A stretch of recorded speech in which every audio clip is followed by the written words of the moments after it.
Please be on note-taking study guide page 107 and your textbooks on page 244. We're going to study the Maurya Empire, and we're going to start with the kind of rise of Chandragupta and his early life.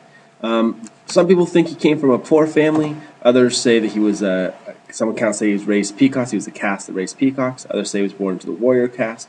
I'm not really sure what his initial kind of upbringing was.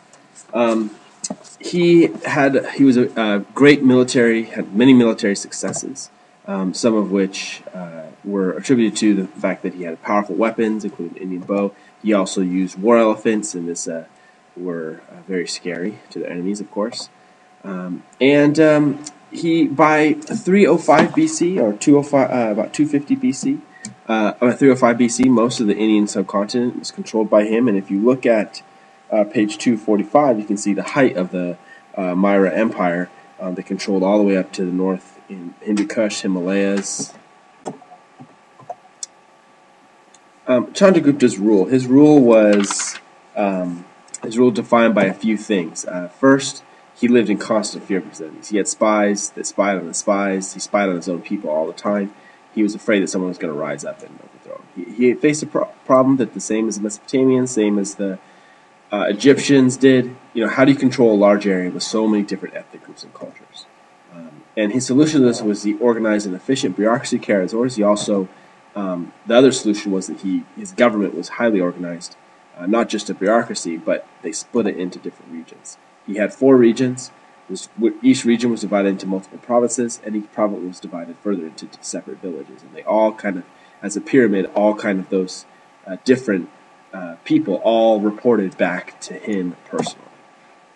Okay, he also divided the work of the central government into 6 different committees.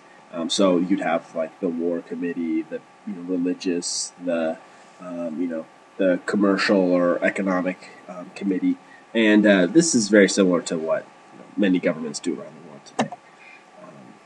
And he also taxed trade goods. That's how he gained a lot of his money.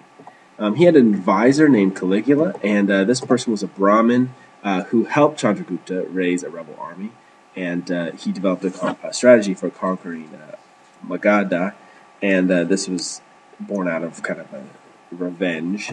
And he had 2 kind of ideas about government that is very evident in Chandragupta's, in the Maurya Empire. First, his primary duty of ruler is to protection of the subjects. He thought that the ruler should protect, provide for the welfare of his subjects. But this idea, which is very good, was also kind of coupled with the idea that rulers should do whatever is necessary to stay in power. And so if you needed to be a tyrant to stay in power, that was fine. If you needed to kill a bunch of people to stay in power, that's fine. If you needed to have spies and throw people in jail to stay in power, that was also fine.